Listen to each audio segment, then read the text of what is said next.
Segunda División B, Valladolid B 1, Unión Deportiva Logroñés 1, Guijuelo 3, Racing de Ferrol 1, Cultural Onesa 2, Celta B 0, Burgos 2, Marino 1, Avilés 1, Lealtad 0, Sporting B 1, Langreo 1, Oviedo 4, Murcia 1, Somozas 2, Atlético Astorga 1, Compostela 4, Zamora 1 e Coruxo 3, Tropezón 2. Abría esta xornada na segunda B para os equipos galegos o Racing de Ferrol, o único dos nosos que xogou o sábado. Facíao no campo do Guijuelo. Era un partido no que tiña a oportunidade o equipo racinguista de recurtar distancias e pasou todo o contrario, que o Guijuelo agora toma diferenza respecto ao Racing. Si era unha boa proba de lume para medir esa recuperación que se albiscou nas últimas xornadas no Racing e para dar un chanzo xa definitivamente de engancharse a eses 4 primeiros postos. O que pasa é que tivo circunstancias en contra neste partido o equipo racinguista que en parte justifican esta derrota. De feito, mira, vaya golazo de Pablo Rey para abrir o marcador para o Racing. Bueno, advertir antes de nada que neste partido o Racing é o que xoga de oscuro. Sí.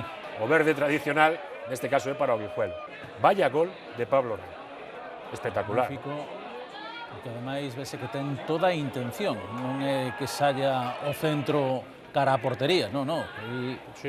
Tira a porta. Ademais, xa o control era complicado, pero é que despois como resolve. Ademais, vemos que as condicións do campo eran lamentables por esa zona. É que os partidos sempre aí en Guijuelo son moi difíciles e máis cando pasa o que aconteceu cando o encontro estaba chegando ao descanso. Non temos as imaxes do que aconteceu na tanga na que se produce, pero o que decide o árbitro é a expulsión de Vela por agresión a Ferrer. Non sabemos se acertadamente ou non, neste caso non o podemos saber, pero aí chegaba esa acción que provocou que o Racing xogara todo o segundo tempo cun home menos, e claro, nestas circunstancias, que non se terrexou un equipo como o Guijuelo, pois claro, era moi complicado, e aí chegaba primeiro gol de Marc Nierga para empatar o partido, e aínda así, Racing aguantou a tarreta final, porque este 2-1 non chegou ao minuto 84, foi Gordillo o seu autor, logo Ramiro, xa en tempo engadido, no minuto 92, faría o 3-1 que sería definitivo e que deixa o Racing algo distanciado respecto a este rival, o Guijuelo nesta xornada na que perdiu a oportunidade de achegarse máis eses postos sobranceiros da táboa, pero bueno, tempo terá o Racing para recuperarse en mindeiras xornadas nesta que é o derrotado ante o Guijuelo. Mientras nos han dejado, yo creo que con el 1-1 el partido estaba igualado y había dos equipos que competían. También entiendo que los árbitros vienen y tratan de hacer lo mejor posible y siempre es así. Pero pocas veces en medio tiempo he visto un árbitro tan parcial. ¿Voluntariamente? No, estoy seguro que no. Creo que las dos líneas han estado muy bien y el árbitro ha estado... no ha hecho bien su trabajo, ha sido parcial.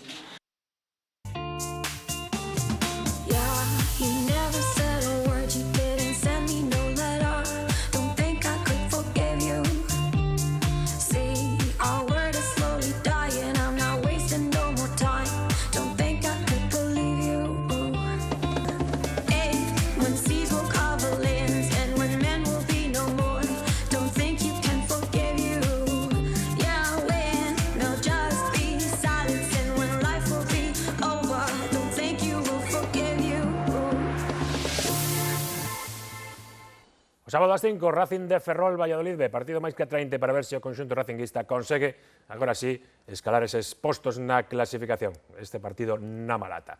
Imos co equipo galego que agora mesmo é o mellor clasificado, o Coruxo.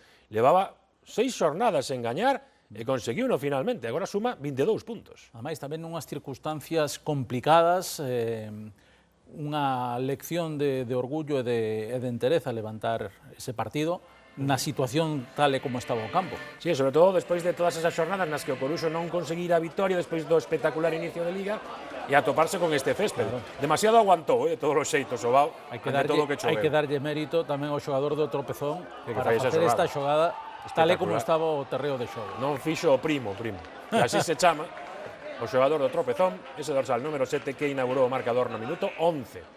O que pasa é que o Coruxo tivo o acerto, a fortuna de empatar enseguida. Só 2 minutos despois chegaba este tanto de Alex Fernández e claro, isto facía que todo comezara outra vez e non había excesiva presión. En vez de 0-0, 1-1. Aí estaba o gol de Alex, con ese disparo que tamén axuda ese rexeitamento nun defensa. E logo chegará o 2-1 non moito máis tarde, no minuto 22, por medio de Mateo. Mira, vaya disparo, asustado o Pablo. É moi importante que Mateo empece a coller la onda, empece a ver portería, porque o ano pasado foi un futbolista importantísimo para o Coruxo. Disparo moi colocado neste caso de Mateo e para colocado tamén o de Vicente Moscardó. Mira que ben chega para rematar aí e para facer o 3-1.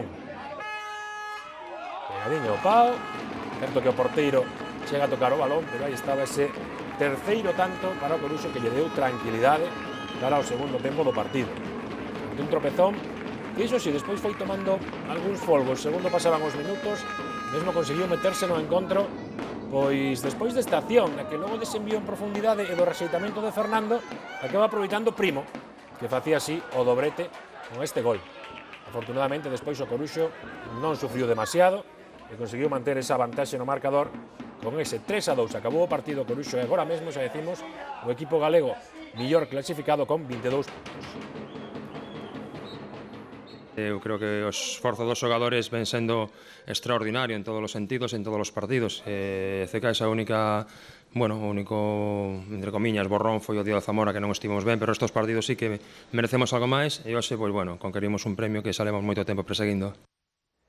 Falaba Rafa Sáez do Zamora, un Zamora que caeu derrotado, amplamente derrotado hoxe en San Lázaro ante un gran Compostela, Luis. Con auténticos golazos, sobre todo o primeiro do Compostela, unha verdadeira xolla. O Compostela que tenta tamén engancharse a esa zona noble, a esa zona de arriba, e a ver se na segunda volta pois consegue albiscar eses 4 primeiros postos. Hai que enganchar 2 resultados positivos, ou 3, para poder cambiar o E xetivo. de todos os xeitos, os 4 de arriba están se amosando tremendamente firmes. De momento, sí. Vemos aí ese golazo do que ti falabas de Jimmy, cando sai este tipo de xogadas ensayadas, a verdade é que é sensacional. A complicación, ademais, coa pelota por fora da barrera. Moi difícil, e vaya disparo de Jimmy, parece tanto que chegaba no minuto 12 e que propiciaba a vantaxe para o equipo santiagués, vantaxe que aumentaría a piques de chegar ao descanso partido Jordan, erra o gardameta, neste caso Cantero, que pode facer algo máis, pero bueno, aí chegaba o tanto de Jordan. Importante este gol porque xusto antes do tempo de lecer, co 2-0, Compostela viviu con máis tranquilidade a segunda metade, aínda máis despois dese disparo de Teles culminando esa boa xogada combinativa para o 3-0, minuto 10 do segundo tempo. Teles que toda a xornada nos deixa algo. Sí.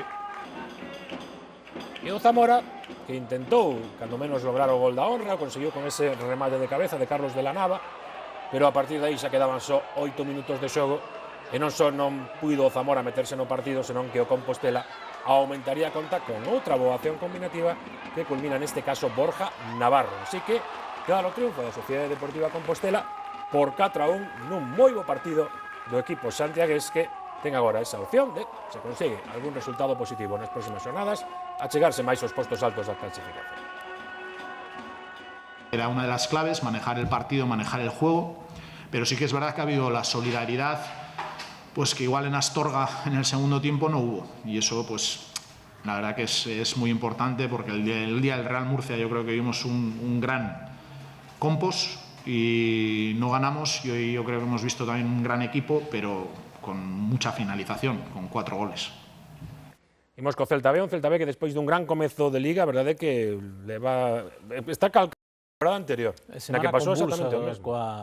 Co cese de Freddy, un cese inexplicable, porque o equipo, bueno, logo dese gran inicio que tivera, pois resulta de entender, porque tampouco estaba a pasar por problemas. O que pasa é, claro, cambiaron tanto o signo dos resultados, pois que quizá por aí chegou esa decisión, pero bueno.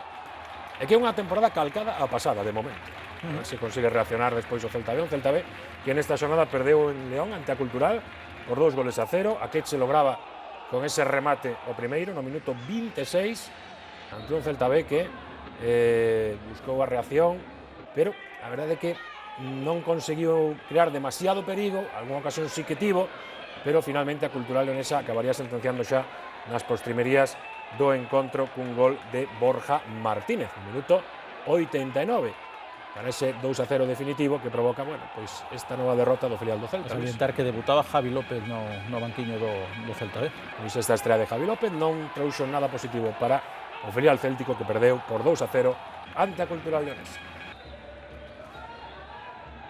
Está a cousa aínda complicada para os somozas, pero despois do triunfo desta xornada, engánchase de que xeito a loita pola permanencia, Luis. E estos partidos son os que o Os Somozas ten que gañar ante rivais, aínda que o Astorga leva unha vantaxe considerable, pero son os partidos que os Somozas ten que sacar adiante para manterse con esperanzas. Sí, de feito, despois deste triunfo, agora mesmo Somozas está a un só punto do posto de promoción de descenso, é dicir, metido de cheo na pelexa, e sobre todo, como ti decías logo, de gañar este partido dos que hai que gañar.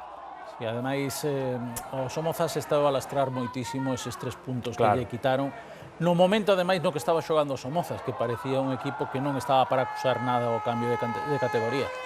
Un Somozas que tivo que remontar o gol inicial de Ibi Vales no minuto 15 por medio de Sergio González no minuto 24 e de Luis Ángel no 25, é dicir, 2 goles moi seguidos, conseguiu o Somozas darlle a volta ao marcador e vencer o partido. Vamos ver aquí a acción do segundo tanto, aí está o centro pasado e como logo deses reseitamentos, unha acción estrana, pero tamén vale, Sí. e o Somozas lograba ese gol.